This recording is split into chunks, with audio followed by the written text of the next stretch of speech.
Muito bom dia para todos os irmãos, amigos. Agora vamos ouvir um pouco da palavra de Deus, né? Já ouvimos muitas verdades através de políticas, coisas, mas agora é importante ver a verdade de Deus por um pouco. Quero agradecer a Deus por mais uma realização das Escrituras, né? Já comecei do livro de Gênesis, dentro de quase 2 anos. A leitura bíblica, cheguei mais uma vez ao livro do Apocalipse, encerrando no dia de ontem, no dia 13 de maio de 2022, foi encerrado mais uma vez a leitura bíblica, o livro de Apocalipse, começado de Gênesis, em 2021.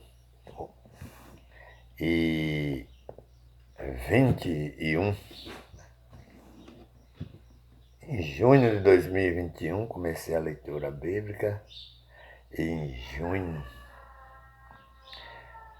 em maio de 2022 foram encerrados no dia 13 de maio de 2022 mais uma leitura completa da Bíblia Sagrada para derrubar o gigante que está aí destruindo minha vida, derrubar a prostituta que está aí no Brasil, dizendo que serve a Deus por Jesus, mas na verdade só cita o nome de Jesus para colher dinheiro e não tem amor para com as pessoas.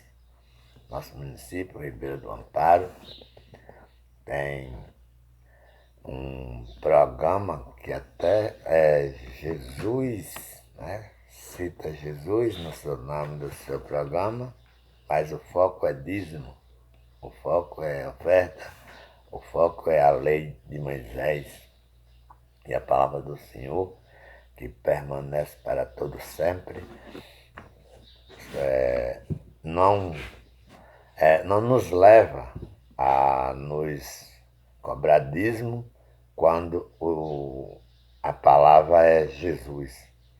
Se é Jesus vencedor, tem que ser amor, tem que ser carinho, porque Jesus é vencedor. Então, se o programa é Jesus vencedor, tem que ser amor, tem que ser graça, tem que ser paz, tem que ser misericórdia. E tudo isso tem que ser no Espírito Santo e não em Moisés. Vamos para o livro de Mateus, seu capítulo 2, para nós ver se, quando a palavra é Jesus, se ela tem dízimo. A gente bate a vida toda, né? Talvez alguns irmãos dizem, o pastor só prega dízimo, o pastor só fala. Não, meu mundo de pessoas no YouTube está falando dízimo. Porque dízimo é o foco dos pregadores que estão pregando no Brasil. E o pior é que cita Jesus, né? Sem conhecer a família de Jesus, sem conhecer a vida de Jesus, sem conhecer a história de Jesus, as pessoas levam seus dízimos para os templos para dizer que são abençoados. A Bíblia diz que são abençoados com toda sorte de bênção, mesmo antes que o mundo existisse. Então, no livro de Mateus, seu capítulo 2, no versículo 1, diz assim, e o tema é os magos do Oriente. E o começo é assim, o versículo 1 do capítulo 2 diz, olha, tendo nascido Jesus em Belém da Judéia, no tempo do rei Herodes, eis que uns magos vieram do Oriente a Jerusalém, dizendo, onde está aquele que é nascido rei dos judeus? Então, só com isso aqui, com essa pergunta dos magos, ele vai guiado por uma estrela ao palácio de Herodes. E quando chega lá, ele não pergunta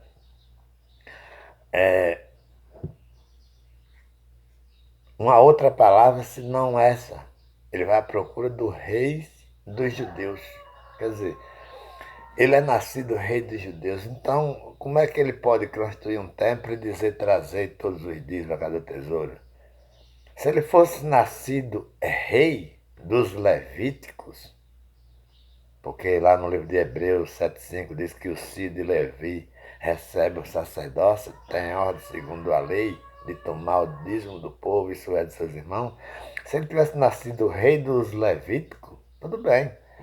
Até podia a gente garantir essa petição de dízimo, porque ele era nascido de uma tribo que pede dízimo. Né? Então os pastores podiam se reunir em um templo e pedir dízimo. Né? Mas, de qualquer maneira, as pessoas, para ser dizimista, mesmo ele sendo da tribo dos Levíticos, para ser dizimista, para dar dízimo a Jesus, tinha que a gente ser da tribo de Judá. Porque diz que, lá mesmo nesse capítulo, diz que o dízimo é dado a eles dos irmãos deles. Então, para nós ser dizimista, nós temos que ser da tribo de Judá, da tribo de Gad, da tribo de Benjamim, da tribo de Manassés, da tribo de Zebulon, para poder que nós possamos dar dízimo para Jesus. Nós não somos dessa tribo, nós somos conhecidos como gentio.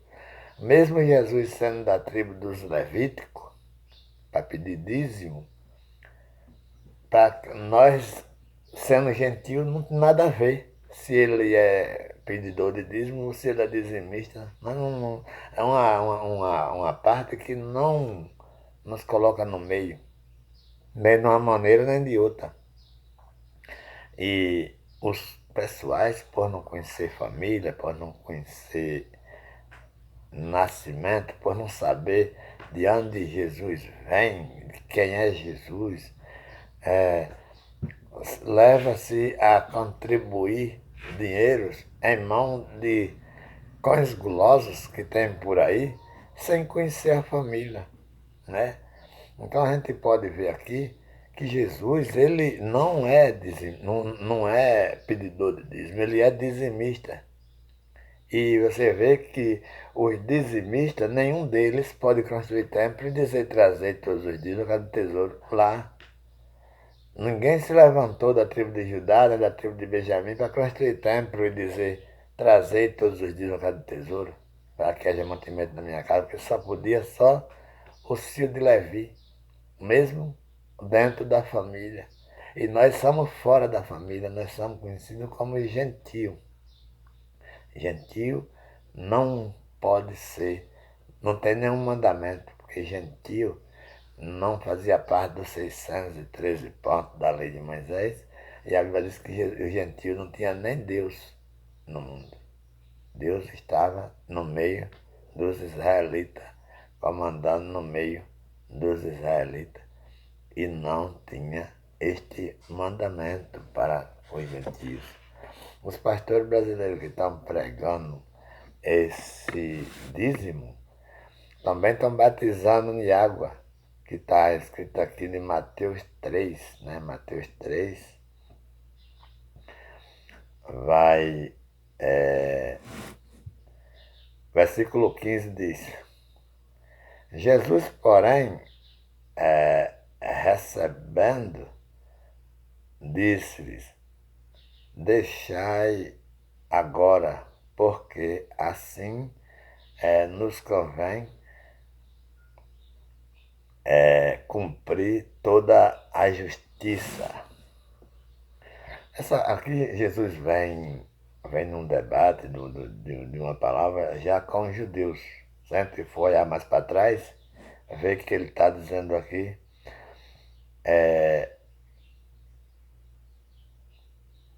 Vamos olhar o capítulo, o versículo 1 para entender aqui.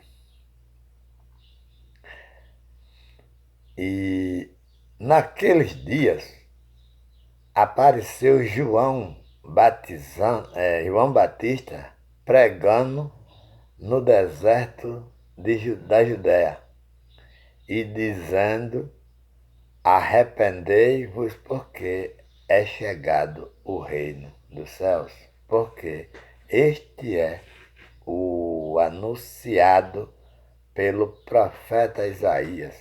que disse: Voz do que clama no deserto, preparai o caminho do Senhor. Endireitai as suas veredas.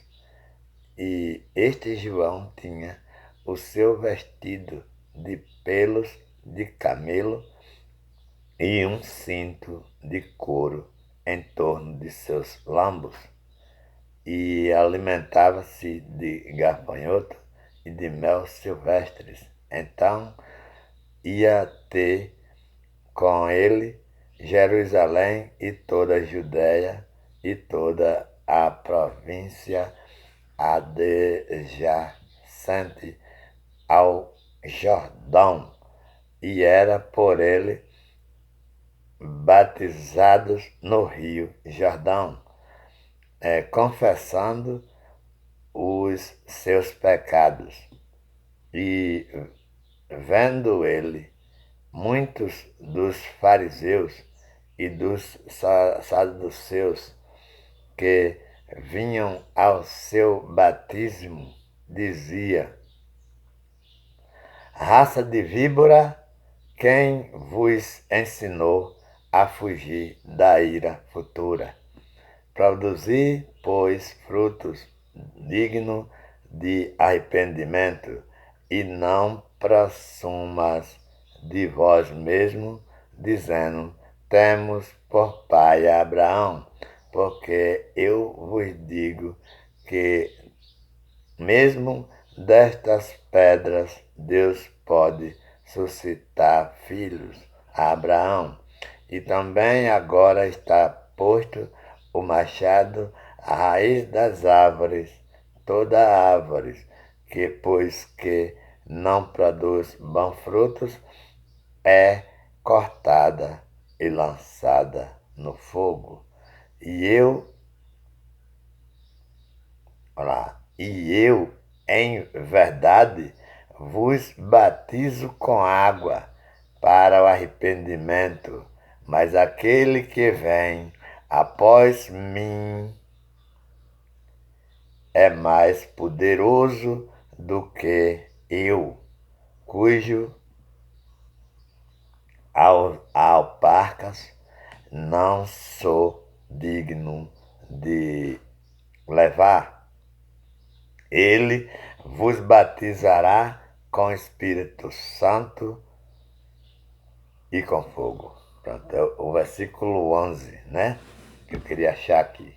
Então, quer dizer, João, ele está aqui dizendo que ele, em verdade, ele batiza com água para o arrependimento dos pecados. Mas aquele que vem depois de ele vai batizar não é mais com água, é com o Espírito Santo e com fogo. Aí eles, ouvindo essas palavras, dizem: mas Jesus batizou em água, Jesus estava num lugar, João estava no deserto, ele estava no rio batizando. Tudo isso é falta de entendimento na cabeça. O único batismo que Jesus se batizou foi quando João pegou ele e batizou na água, naquela chegada que Jesus chegou no rio para se batizar. Então, aquele batismo que Jesus está se batizando, ele já está se batizando por todas as pessoas para que não haja mais batismo em água. Aquele batismo no corpo de Jesus, que Jesus desce as águas, dirigido por João, quando ele levanta, todas as pessoas já estão batizadas com água, porque Jesus disse que veio cumprir a lei. Cumprir a lei é por fim naquele mandamento, naquela ordem, sabe? Então, quer dizer, o mandamento que fica agora é para Jesus batizar com o Espírito Santo, mas também Jesus não está batizando ninguém com o Espírito Santo. Né? É bom o cara entender que a Bíblia Sagrada não é escrita agora. Todas as pessoas já estão batizadas com o Espírito Santo, pois de uma vez só, na morte de Jesus, Hebreus capítulo 6, pode ler lá, e na morte de Jesus, todas as pessoas foram batizadas com o Espírito Santo. Tanto os que já estavam no tempo de Jesus, como os que iam nascer depois de Jesus até hoje. Então, todos nós não necessitamos de pastor nem de bispo. Quero agradecer a oportunidade, quero que vocês compartilhem o vídeo e quero que vocês, a cada dia mais, entendam o foco da